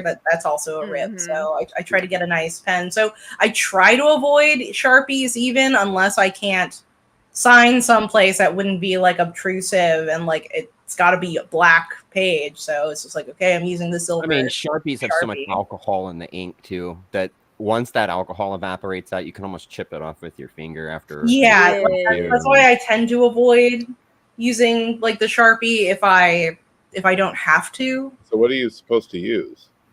Like I like to use even just like she's an artist. She's got prepared. good stuff. I don't have normal pens in my I'm that human where it's like, can I have a piece of tape? I'm like, I only have like painter's tape. But it's the best tape, to be honest. It's the best tape. Like I don't have anything like normal for like regular people. Like, do you have a glue stick? I'm like, I have rubber cement. Like, I have hot glue pen. What do you need? Exactly. I like to use like even like this is a super accessible one. It's just like the Faber-Castell brush. Because it's like super light fast. But I have like really like this is so oddly. I have like so many. Like I really love like I have like a Kuretake. I have like a Zebra. Wow. You could do like whole pages with this thing. Yeah. But yeah, these are like super permanent and light fast, and like these are like kind of what I prefer to try to sign with because there's like a little bit of a like I take the top off here. It's like kind has of like a snappy point. So they're called Zebra like, pens. Yeah, if you go to JetPens, like one of my favorite sites, like these are one of their most popular ones. It's like the Zebra. What are they called? I think if you go under like felt tip pen, like under JetPens and like Zebra, you'll find them. They come in a bunch of different sizes. Like I was gonna say that looks like a C, to be honest, maybe a B or a C, the one you pulled out. But yeah. This the silver one's my favorite, but like they have a blue one for ultra fine and a black for like really bold. And then they started selling. Like I used to have to get these on JetPens, but I've noticed them selling these like even at Target. No, not that one. Really? Like there's a lot of zebra ones, on that but website. These Tombos are very they're very similar. You could like see from like the tip. I like those. These ones are a little bit more durable and springy, so I still go for these, but the Tombos are really reliable too. The ink flows better in the Tombos, but I don't think they last as long if I remember correctly. Yeah, that might be and sometimes you want your pen to run out because you want a dry end. Yeah. So I have tape on like some of my markers that tell me like this one's running out. So if you want a dry end, use this one. Like don't throw it out. That's still good. Versus like one that's still really full. Like these. Yeah, like as a Pigma, there's a ton of them. She's quite a knowledgeable artist. I like that. Like, delving down the pen iceberg. Talk about pens for a year. Actually, if I had to get some like kind of more of a curio, Mysterio. it's a little bit of a curio, only because you can technically get it, but you technically can't. Oh, where is it? I can't find it right now. I have my first one. So, I don't know where to get these. I bought these in person at like a Japanese marketplace called Mitsuwa in like New Jersey. And these are like those little blocks that you can like hand carve. And Okay. so like here's the front. Like this tells me what it is. That's just like the Japanese hiragana for Kuma. Because like I go by Red Tie Bear, so it just says bear. And then like that's the end. So I use like red ink to just put like the little stamp on there. I have one that's really small. I'm very proud of it because I actually carved a little bear into it. So sometimes I also use these in my signature. I'll like stamp it saying it's what I did. So like you can get one of these, like they're almost like a stiff eraser. They don't erase at all, but like they break apart. They're really soft, rubbery.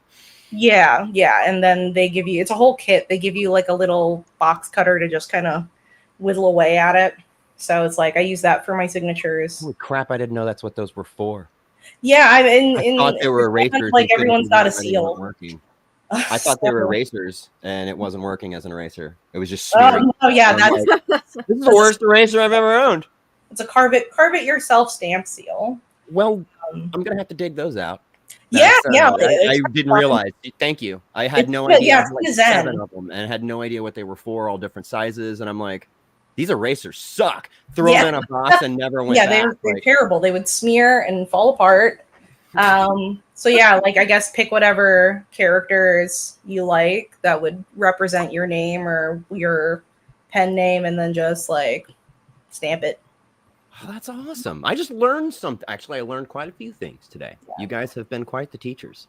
And I didn't expect that. Just asking about which pen color you would sign with would lead down to finally learning what those rubbery things in my art box was for. Yeah, I have a kind of a wild studio, what with it being like half digital and half traditional, but like I realize like, whenever you have like a question online where it's like, oh, should I try this pen? What pen do you use? Like, what brush is it? And like ultimately, like I'm at that point where I can say like, oh, it's always been like a journey of like trial and error, and everything that like, passes your muster is what ends up being like your personal kit, which is, it's kind of fun. So it's like, I have to agree. There has been, this is so strange, but there has been odd little like one-shot Bic pens that I found in, say, like my grandma's pen case, and I would open it up and it has such the finest little point that I could get that cross hatching like McFarlane does and all that. That's a big style for me. That's what I do. Oh yeah. And when I started doing that, I was like, this pen has worked better than like $20 pens that I've bought at Hobby Lobby or so. And then it's fun building a little kit like that, and then people look in your art box and like, this is chaos. And you're like, well, yeah, but it makes sense to me. Like I use every single piece in here for something different. Yeah. My big one was the different pencils, different colors of penciling. And now I'm starting to see a lot of people are laying down their outlines with blue. And I'm curious, what is that? Like, what does that mean? I've never done that. So what would be the advantage of? So like I could just lean over. There it is. Okay. Yeah. What's the advantage of that? Well, this is a lead holder. I mostly use it if I reach a little more. Then I have like this one. It's got all this crap on it. So basically like these two things, they kind of function the same. This is just if I want something kind of wider for like when I'm paneling something. This is for like the actual drawing itself. Basically, this is a holdover from the era of Xerox. So you can often find like Staedtler pencils that are called like non-photo blue. So what would happen is if you drew a comic page all in blue and then you inked on top of it, if you Xeroxed it, the Xerox will not detect the blue and you'll only get like the black line. Oh my God. Here's what I'm going to say. Like why it's still a holdover. And let me tell you, like when I went into like my favorite art store in Maryland, and I was looking for an Ames lettering guide. They're like, you're the only person under the age of 40 who's ever asked me for an Ames lettering guide. Like, I know a lot about really old comic making. That's the old reason. And the reason that people still use these is in my process, if I'm doing a traditional comic page, this means I am less likely to smear and smudge. So if I draw something in blue and then scan it, like with the color in, it can like fully see the color. If I go into Photoshop and adjust like the CMYK levels, it will delete the blue. So then I still get just the black line. There's still a little bit of like adjustment that you have to do. Like for me, I put into like CMYK, drop out all the cyan because that's like what I'm doing here. Put that into grayscale so that all that is left is like the black. And then I import that like into a new thing. And then I just adjust like the black and white curves from sometimes the brightness and contrast can fix that like quickly and simply. I've noticed, man, this is great. I like talking art, so it's haven't been able to, but I'm glad that you came on and was able to at least. That's entirely like why people use blue, and you know some people they use red. It doesn't matter as long as you've got like a color. Like I know. Oh God, why am I? Mike Hawthorne. He uses both blue and red for like different layers. So he can, and then he can just pull them all out like after he's done. So like one pass is blue, one pass is red for like the tightening, and then and that's how you get that clean black and white inked page. Right, exactly. So lots of people still just do like the gray pencil, like hyper detailed. That's not my life. I don't want to live my life like that.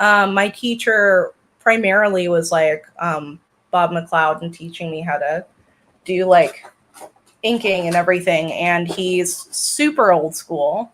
And so, you know, he tells me of the time back in the early like Marvel DC days where it was also essentially an inker's job to correct people's drawings. And like there's a lot of like input and creativity there, but then as more people wanted to get into comics, they just assumed the final page is what the pencils look like. So now it feels more like tracing, but he still has to do like a ton of correction because that's just like who he is. That's how it works, though. That's how it works.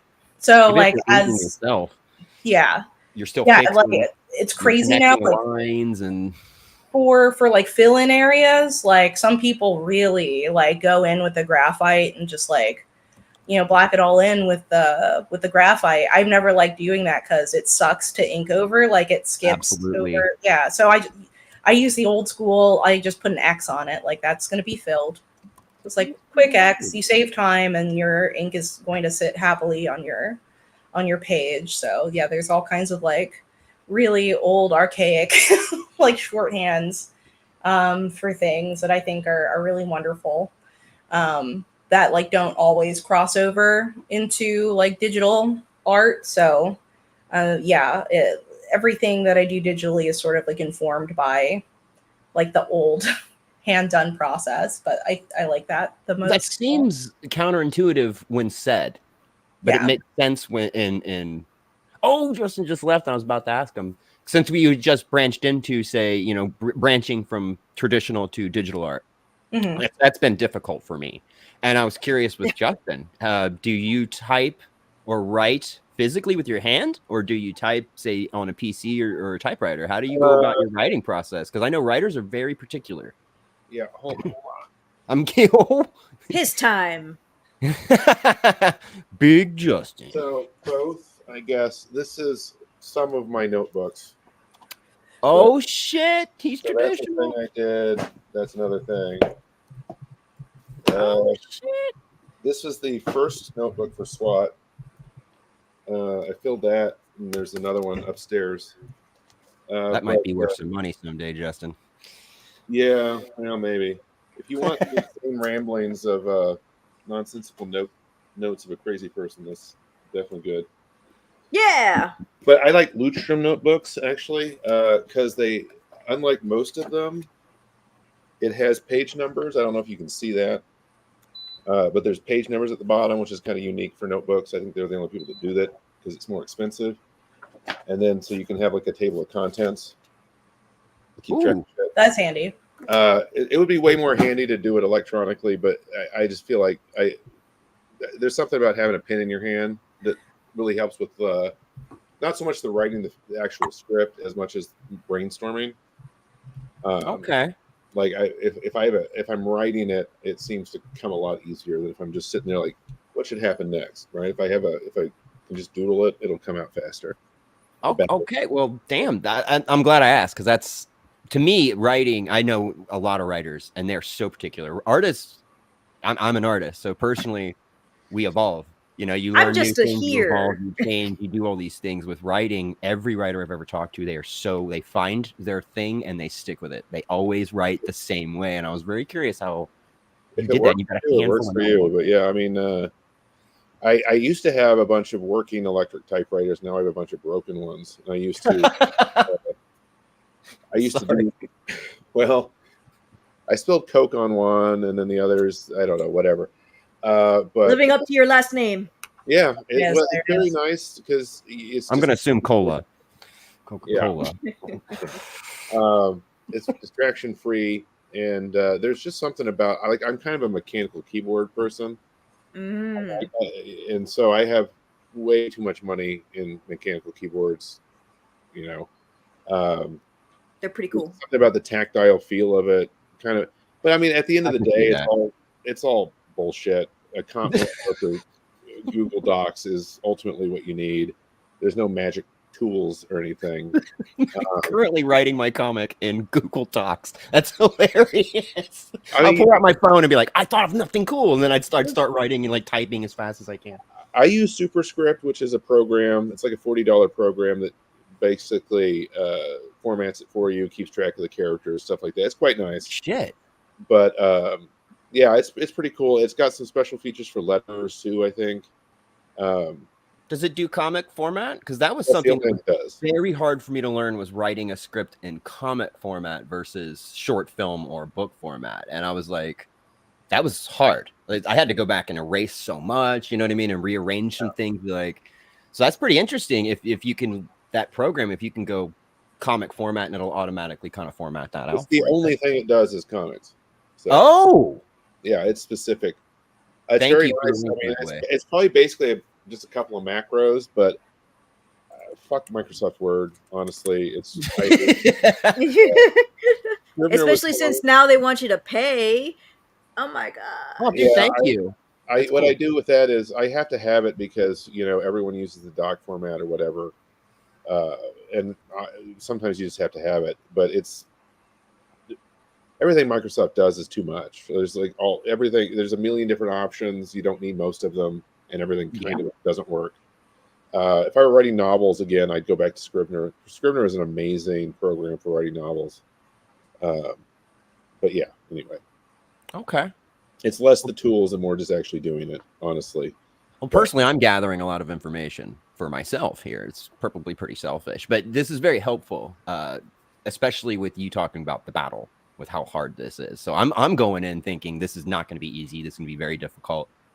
Planning on it not working, and then go from there. And if you're social media more savvy than me, I think that would help a lot.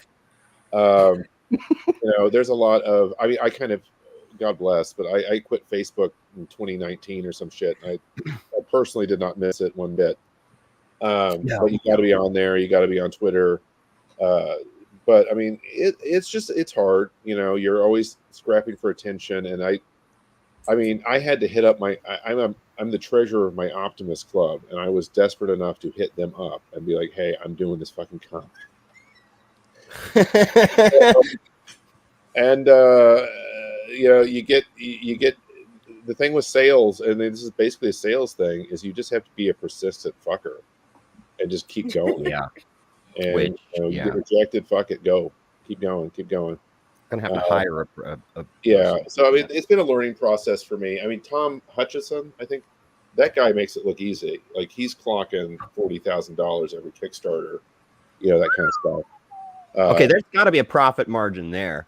Oh yeah, he's a full time. That's what he does. He does Kickstarters full time. That's it. Wow. And he's doing very well. I mean, that's more than some people make in a year. Oh yeah, no, that guy's killing it. Good. I think he's got a whole universe, man. He's like doing annual anthologies of things.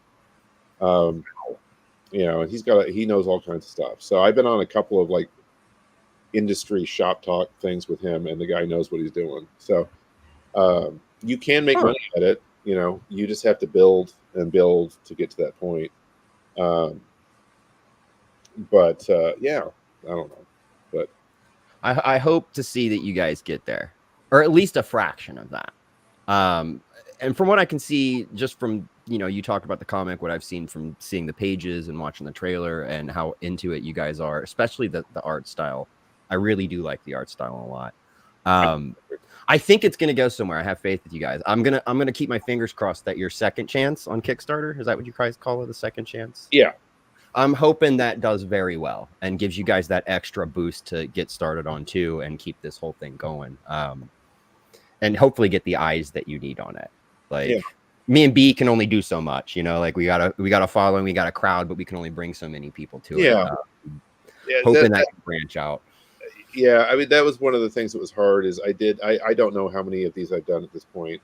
Like, I can't even imagine. I mean, most of them are a lot of fun. Some of them are nightmares. Like, if you hit the wrong dude. I was on this one show they were like trying to do some sort of goddamn.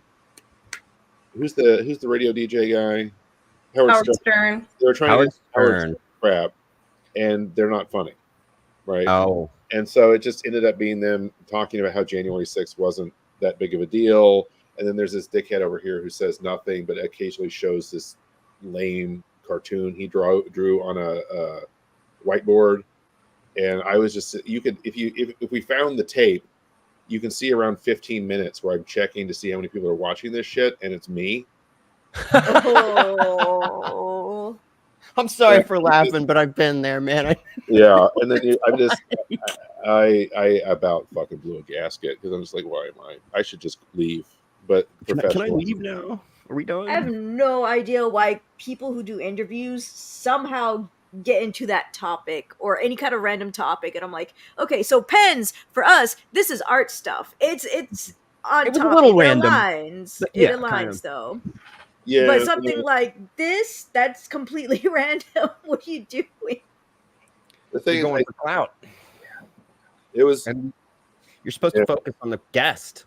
You know what I mean? You're supposed to get them to talk about things. And I guess me and B's goal would be to ask you guys things that maybe other people haven't. Try to make it something a little different. Hence the pen question, which was out of freaking nowhere. But it led down, 20 minutes of talking about different pens and art styles and moving from this to that.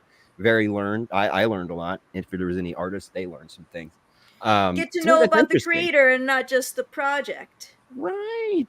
That's to me, that's also important because in Justin's case, I would even say the project is Justin. Like this thing is him. Like we're going to be his reading soul. little pieces of his soul. Yes. Yeah.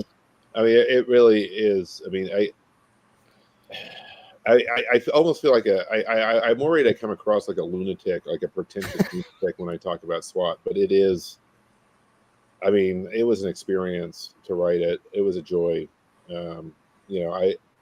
I've been writing it my whole life. I've spent the last 15 years cranking out novels.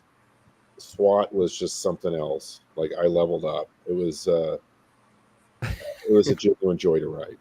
20,000 experience points gained. Yay! Something like awesome. That, man. I mean, there was definitely like issue 4. There was a ding.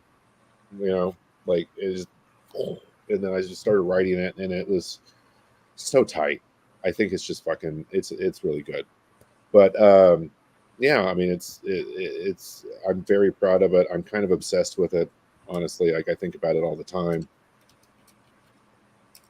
My wife really wants me to chill out because she's kind of like, Justin, it's don't start acting like it's the biggest deal on the planet. But yeah, it is for me. It is though, from your perspective, and I guess from anybody that would support you's perspective. Yeah, it is. I'm kind of glad I don't have that situation going on, delving into the things that I'm about to delve into, because I know my wife or girlfriend at the time would be like, no, you just don't. Okay. You're right. Bills need to be paid. Yeah, I get it. But in this case, man, I'm happy for you guys, and I think the Kickstarter is going to do well. Like, I think so. I mean, it really.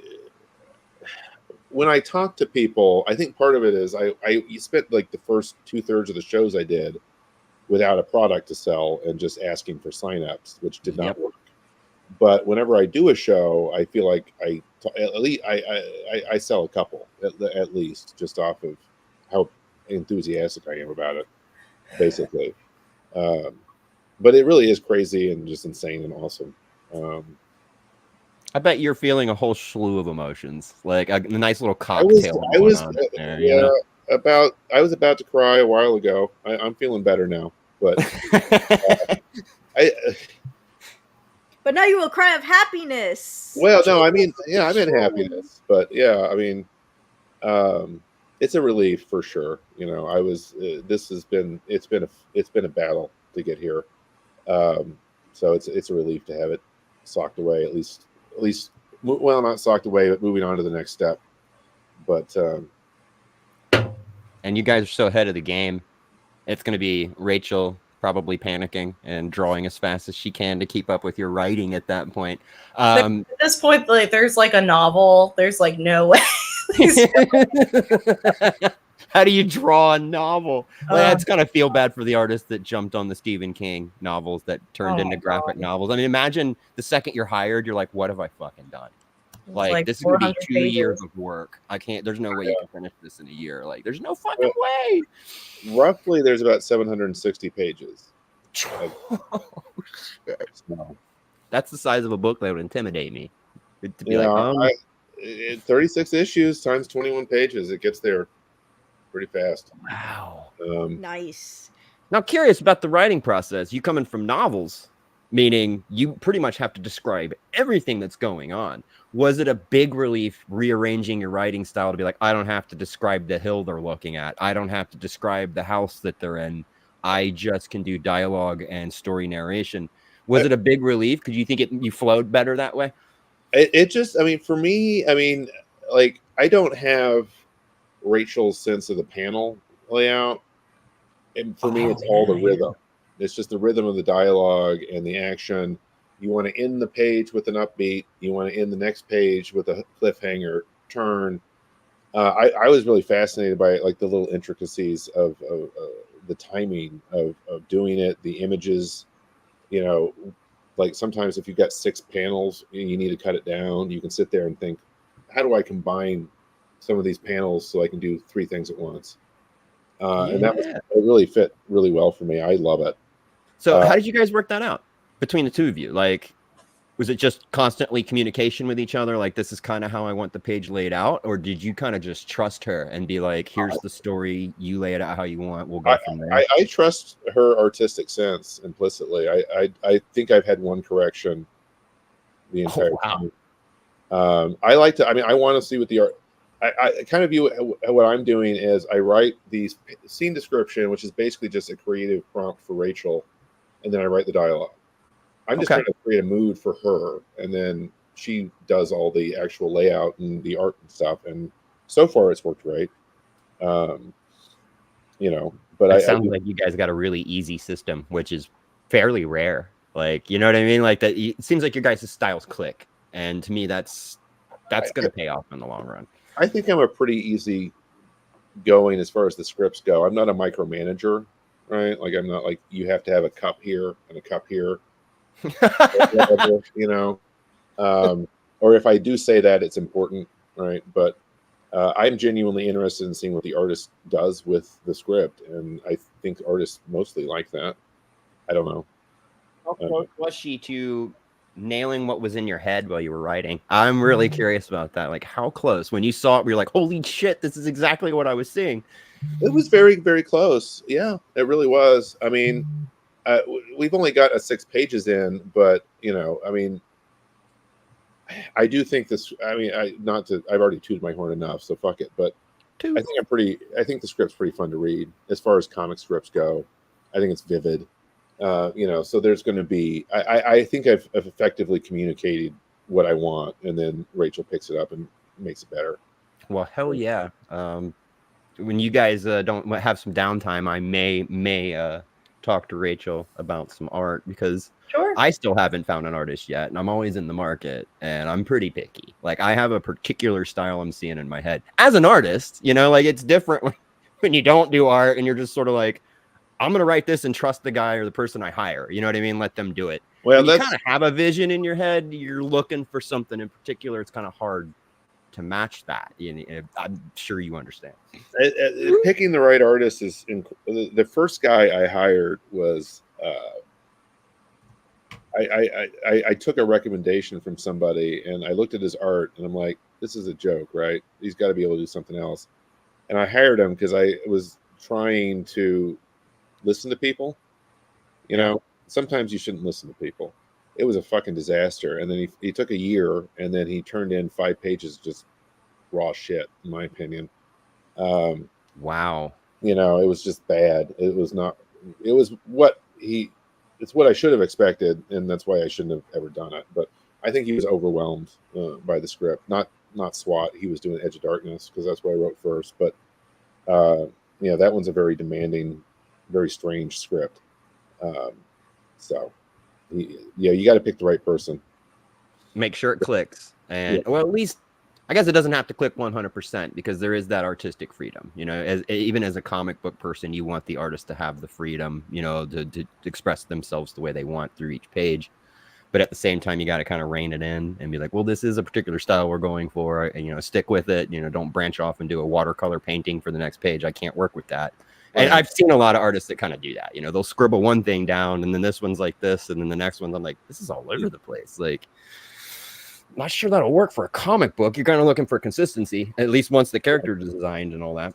Mm-hmm. Or at least if it's inconsistent, there's a reason for it, right? Right. Yeah, true. That can be used for an advantage as well if you're going for that particular thing. But in this case, I would imagine you want characters established. You want them to be recognized, you know, even in issue 2, you want everybody to know who they are, you know, this, that, and the other. And I'm pretty excited, man. I'm going to have to wait. Obviously, I'm going to have to wait a really long time to read it. Hopefully not very long, you know?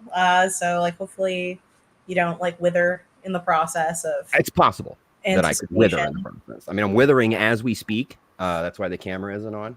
Yeah. But how does someone look thirsty? Trust me, they can. You haven't had a glass of water in a year. Oh, my goodness. I'm kidding. I personally have to go though, guys. We got storms out here, and I know Before we close out, I do have one very quick thing, just a fun thing. So it turns out Zoop does have a fun little animation for when the campaign closes. You should see it if you refresh the page.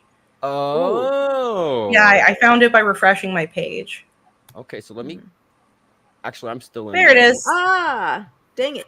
Let me see if I can do Back to campaign. There we go. Yes! There is a thing. That is cool. And it's actually kind of comic booky. Yeah. So that kind of works, you know, instead of the confetti, you know, congratulations. It comes I thought it would be a nice way to close out the stream. Just like, oh, guess what? There is a thing. So. Awesome. Thank you guys for stopping by. Thank you guys for being guests on here with us once again for this ending campaign. Very first one, I'm pretty sure. Either way, it was so much fun talking to you about anything and everything, honestly. Yeah. Yeah. Thank you so much for hosting like another one of these for us. It's been great. Anytime. Yes. Yeah. Anytime. Give me a contact. You're welcome back one at a time, together. It doesn't matter. Anytime. You guys are a joy to talk to. You're very informative. The enthusiasm.